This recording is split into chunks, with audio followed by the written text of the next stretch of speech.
Bhakta-vrinda. Jaya Advaita Chanda Jaya Gaura Bhakta-vrinda. Read from Caitanya.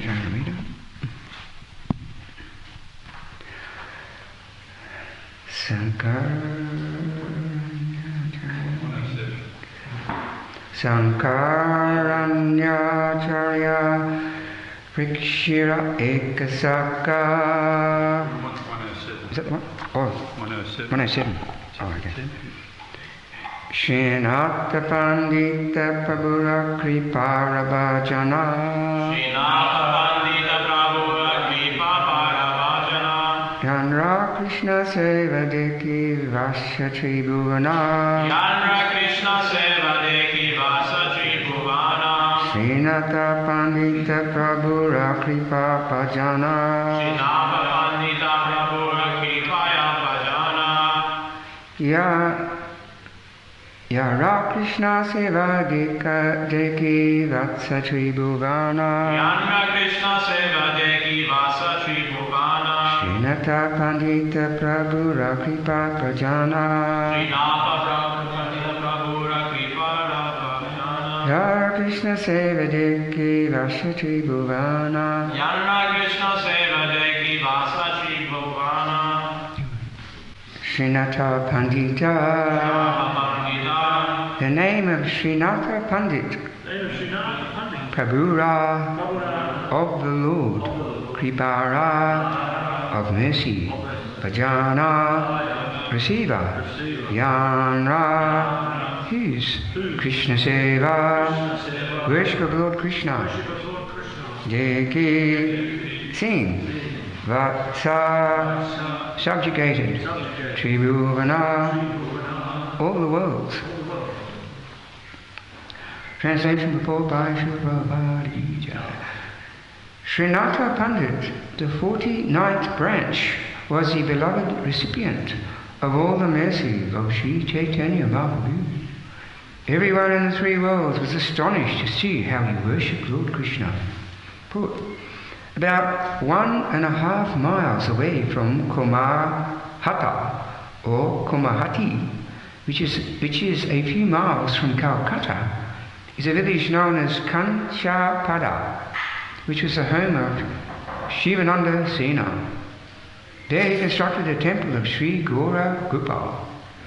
Another temple was established there with Sri Radha Krishna Murtis by Srinatha Pandit.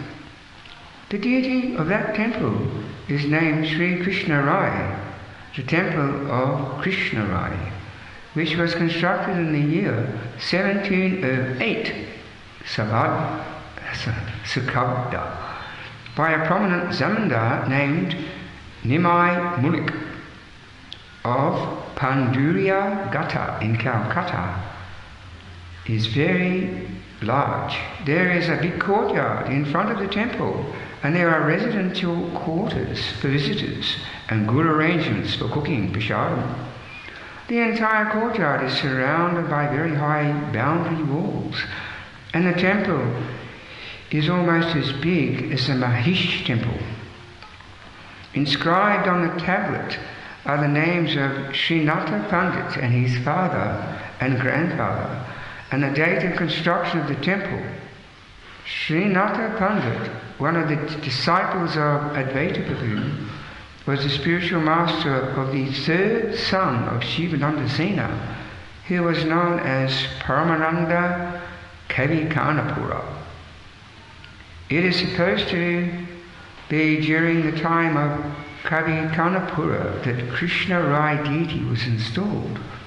According to Hershey, Veerabhadra Prabhu, the son of Nityananda Prabhu, brought a big stone from Murshidabad, from which 3 deities were carved, namely the Radha Ballabha Vigraha of Ballabharapura, Shyamasundara Vigraha of Kandahar, and Sri Krishna Rai Vigraha of Kani Chandapada. The home of Shivananda Sena was situated on the bank of the Ganges, near an almost ruined temple it is said that the same Nimai Murik of Calcutta saw this broken down temple of Krishna Roy while he was going to Benares, and thereafter constructed the present temple. Jaya Jaya Sri Chaitanya Jaya Nityananda Jaya Jaya Jaya Garuda. And so I think the person that was supposed to give class didn't come today. Forgive me if I'm not really. But we're describing here this amazing, this temple deity worship is so important. You know, in so many different cultures of the world, they have their different forms of worship. So in our Vaishnava tradition, we have the worship called puja, worshipping the Archa incarnation of the Lord.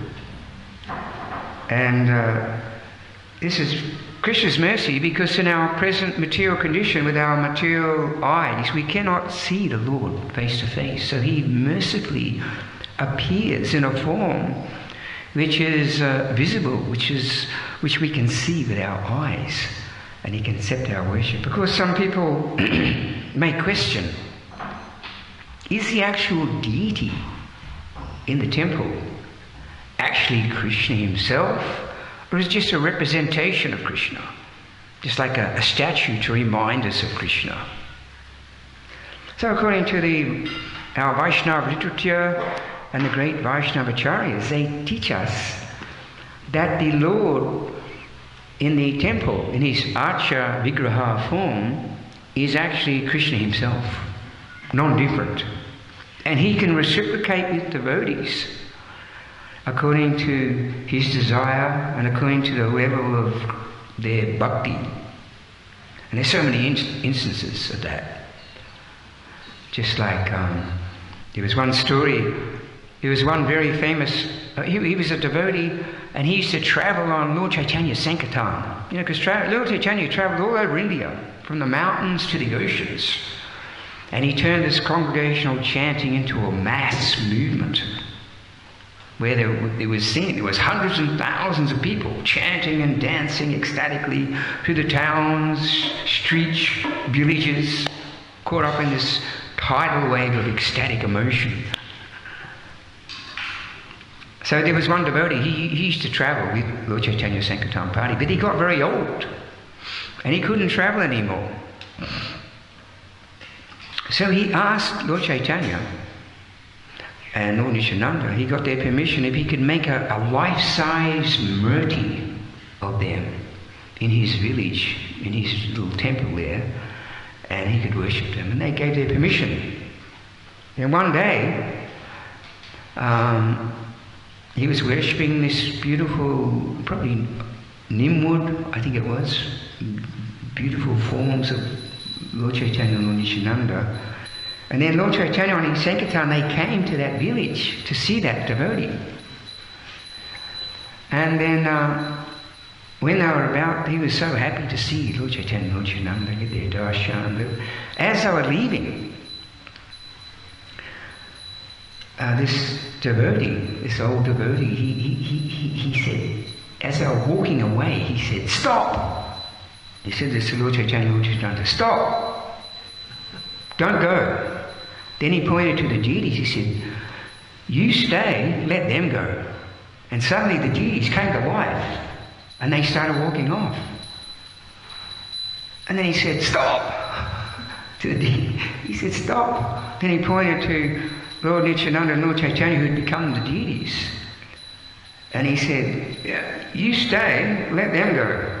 And suddenly Lord Chaitanya and Lord Nityananda came to life and they started walking off. And then he said, "Stop!" So this was going on for some time, you know. In the end, he got the realization, actually no different. And there's so many stories. There's so many amazing stories about how the deity reciprocates with the devotees. One of my favourite stories is in Jagannath Puri. You know, there's so many stories in Jagannath Puri where Lord Chaitanya, Lord Jagannath is interacting with the Pajaris and the devotees. One devotee, now he was a Muslim. Actually, his name was Salabhega. And he was from a village of untouchables. You know, people, they're very low-class people. You know, they eat dogs, and they're not allowed in the Jagannath Temple. They're not even allowed to come to the Jagannath festival. But this Salabhega, he was a weaver by profession. He was never educated. But he used to sing. He had this incredible devotion and love for Jagannath. And he used to sing beautiful songs about Jagannath. Beautiful poetry. And when the Jathayatra cart was going, he'd be standing in the distance just watching Jagannath. You know, he couldn't go to the festival, but he was... So he lived in this village about 30 kilometers from the Jagannath Temple, and he always had a desire, I want to make an offering to Jagannath.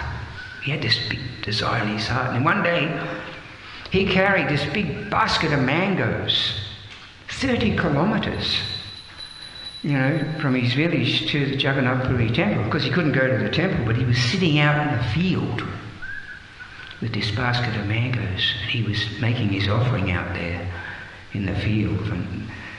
And it just so happened that just at that time, some Pajaris from the Jagannath temple walking past, and they said, "Oh, look at this untouchable. It appears that he's making an offering to Jagannath. Oh, as if Jagannath's going to accept an offering from this person, this low-class person." But then they noticed the mangoes in the basket, they just started disappearing. And they looked at each other and they said, "No."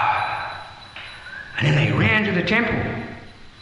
And to their utter disbelief, they looked up at the Jagannath deities, and there was bits of mango pulp and pith scattered all over the altar, and there was mango juice running down Jagannath's face. So there's so many stories like that, you know, where they... So, you know, to really understand how Krishna is actually, when we look up at the Radha Govardhan Dari and Krishna Balaram and Lord Nitai, to really think in our minds that actually they're really there. They're there. Even though we may not have the eyes to see Krishna dancing on the altar and playing his flute, he's there. He's there, and he's giving us his blessings. So as soon as you come to the temple, you're getting blessed by the Lord when he sees you. It's so important to come to the temple. So we have to understand, you know, how is it possible? It seems inconceivable, isn't it? How the Lord can appear in forms made of material elements, like, you know, stone, marble, wood, jewels, you know, different material, clay, whatever. I mean, people have so many different deities made of different things. It seems inconceivable. How is it possible that the Lord can actually take on these forms made of material elements? So we have to understand that Krishna, he's a supreme controller. He's a supreme controller. There may be many controllers in this universe, in many different areas, but he is the supreme controller of all controllers. He's systematically conducting all the affairs of both spiritual and material worlds without a flaw, simply by his all-pervasive energy, just by raising his eyebrow, you know, just by waving his magic wand. Trillions of universes are going on, are sustained. He said not even a blade of grass moves without his will. He is indeed the supreme controller of all controllers. So because he's the supreme controller, he's the controller of the spiritual energy and the material energy, which means he can convert the energies according to his will. He can convert material energy into spiritual energy. And therefore he can appear in forms made of material elements and accept our worship, accept our service. He can do this because he's the supreme controller. And who can restrict him from coming in whatever form he likes? If that's one of Krishna's opulences. His renunciation, but renunciation is also accepted as independence. Krishna can do anything he likes.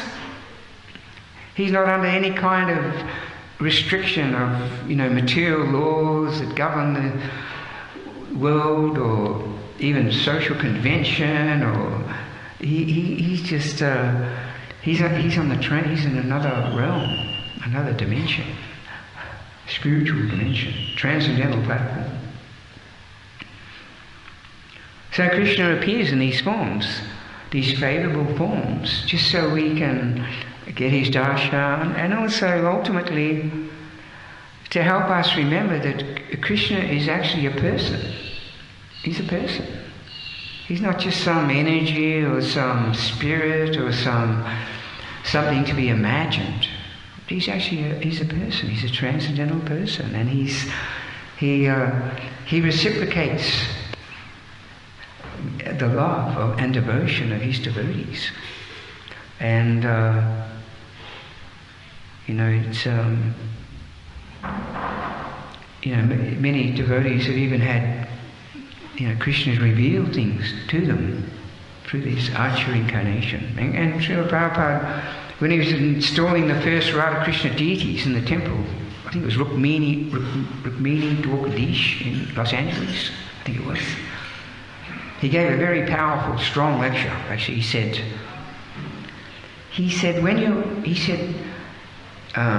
the two main qualifications for serving the deity is enthusiasm and precise attention. He said if you're just serving the deity with this, he said this is the difference between idol worship and deity worship. If you just, it's like, and sometimes we see that in the temple. Sometimes devotees get into this mood that it's a very half-hearted attempt. I know myself, we got into this thing. You get in really late to cook the offering, and you just throw something together, and I've done my service. Now I can go home. But actually, Srila Prabhupada was explaining, that the mood should be, I'm coming to dress the deities, or I'm coming to make beautiful garlands for the deities, or I'm coming to cook for the deities. Let me make this the best offering for Krishna's pleasure. Let me really try my best to make a nice offering, or to dress the deities so they look so beautiful like this, so that kind of mood really distinguishes the deity worship, Prabhupada said, to idol worship. And he said if the enthusiasm is there, of course precise attention, Prabhupada said everything has to be done according to a very strict timing and schedule, not that, we just, when we finish cooking we just take the offering in. And Krishna, he's sometimes we see, if Krishna, no one turns up to cook the offering, it is said that Krishna actually feels hungry. He's hungry. He actually puts himself in this position where he's dependent on the devotee service.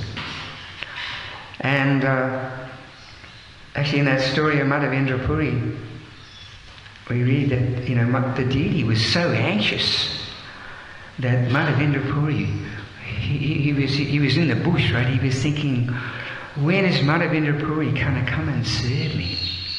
He was so anxious for the devotee to come and offer that service, because this is how Krishna enjoys. This is how Krishna experiences the topmost pleasure, is that loving reciprocation, that devotion of the devotees. So actually in the read those purports, Prabhupada said, when a devotee becomes very devotional in his service to the deity, Krishna's he's hoping, when's this devotee coming to cook for me? They cook with so much devotion and so much love.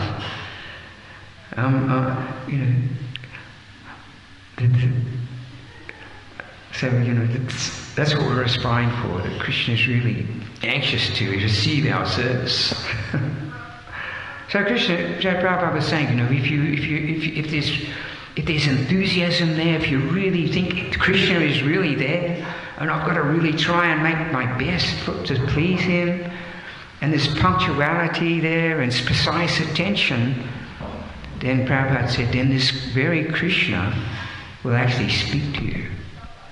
He'll speak to you. He'll reciprocate with you in a very personal level.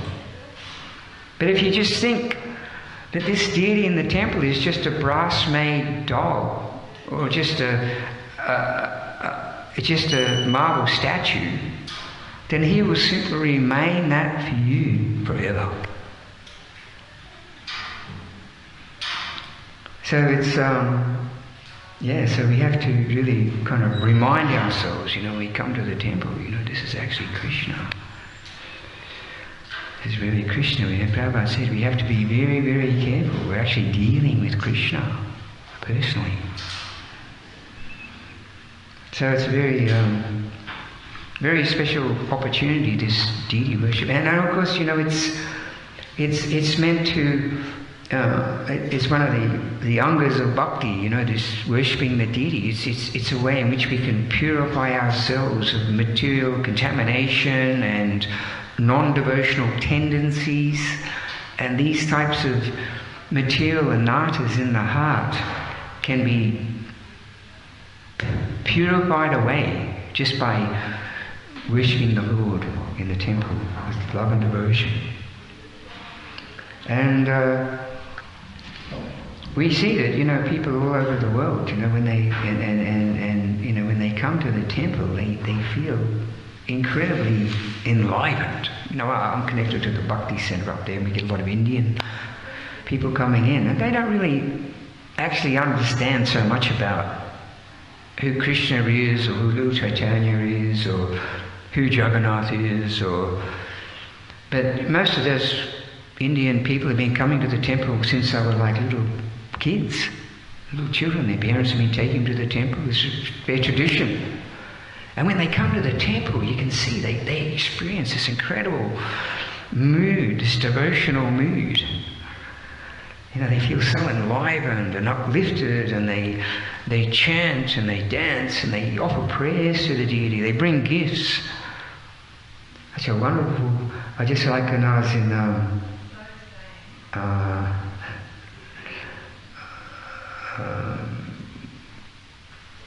what's it called? The Pink City. Jaipur. Huh? Jaipur, yeah. I was in Jaipur, and they got the famous Radha Govinda deities there, little tiny deities, And we got there early, about 4:30. There's no one there. There's no one inside. The whole town was just dead and dark. And there's no one inside. Then 5 o'clock, thousands of people just came out of nowhere. And they're in that little temple, and they're all like chanting and worshipping the deities, and you have a look at the altar, and it's just covered with offerings.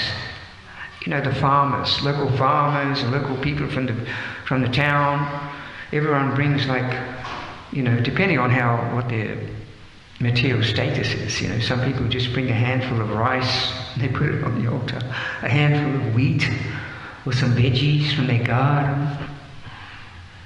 And some people give a donation, some flowers or some money. The whole altar, at the front of the altar, is all just covered with these little offerings. Then after that, they're all sitting around chanting mantras, some of them reading from sastras. Incredible. The devotional fervor. And it's amazing, you think, wow. And I had an experience in Brisbane temple. Actually, we had the Gaurnitai deities there. So we had to paint the deity room one day.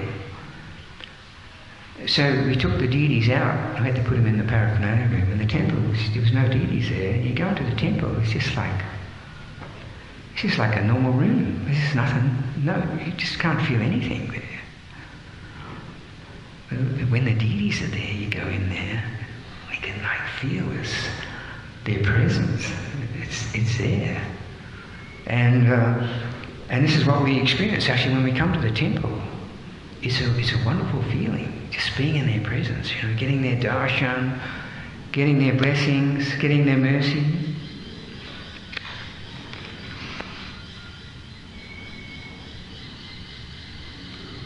So this is, we see that, Srila Prabhupada,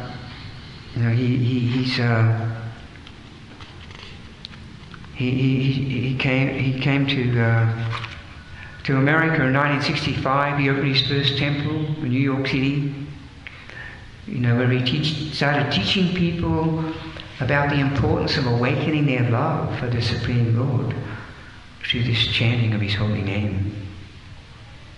And we see that, sometimes Krishna comes in these different incarnations, just like the deity in the temple is actually said to be an incarnation of the Lord. Just like Krishna appears in various incarnations, like Lord Ramachandra, Varaha, Vamanadev, Nrsimhadev, Lord Caitanya, Krishna. So similarly, because Krishna's not the original fountainhead of all incarnations, but similarly the deity in the temple is said to be just like a direct incarnation of the Lord, who has appeared just to bless us. And now we see, around the world, due to the mercy of Srila Prabhupada, he travelled the world 14 times in 12 years. He opened like 100 centres. He wrote 60 books. He initiated more than 4,000 disciples. And he fulfilled an ancient prediction that one day this Hare Krishna mantra would be chanted in every town and village of the world. And anyone and everyone can join the Sankirtan movement. No previous qualifications are necessary. And just by following these teachings given by Lord Chaitanya, given by Srila Prabhupada and the Parampara, one can become a perfectly realized, liberated devotee and become eternally happy. And at the end of life, go back to Godhead. So, by Prabhupada's mercy, we see it in the world now. So many temples are opened, so many people worshipping their different deities. And actually just the other day I was looking at that book. You may have had a chance to have a look at that book. It's a big book. And it's all these amazing pictures of deities all over the world. And even though you may think it's just a picture, but you can actually feel the presence of the Lord just even in the picture. He's there. And just looking through those beautiful deities from all over the world, and you just think, wow, it's amazing. You think, sometimes you forget, that, we just sometimes just living in New Govardhana, you just feel that this is it. This is the Hare Krishna movement. Especially when you travel or you go to Mayapur, you see devotees coming from every corner of the world. You see them coming together. People from Russia and China and South America and England and Africa. And you think, wow, this is a big movement. It's the International Society for Krishna Consciousness. And when you look at I was looking at those books, all the different beautiful deities, and the devotees go to incredible length to dress their deities so beautifully and serve them so nicely. It's incredible.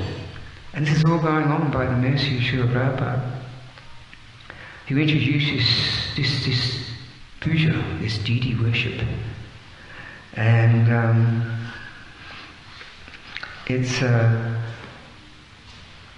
amazing feeling, and also we understand that it's not just here on earth, because sometimes even if you look at the bigger picture of all the devotees in the world, it doesn't seem like so many compared to how many people there are in the world.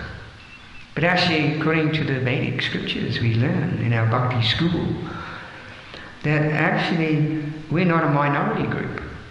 Actually, we're part of the majority, because in the higher planetary systems, and of course in all the Vaikuntha universes, they're all devotees. You know, there's like, if you take into the bigger picture of the whole creation of the Lord, there's mostly devotees. And the conditioned souls who have forgotten their relationship with Krishna, they only constitute a very minute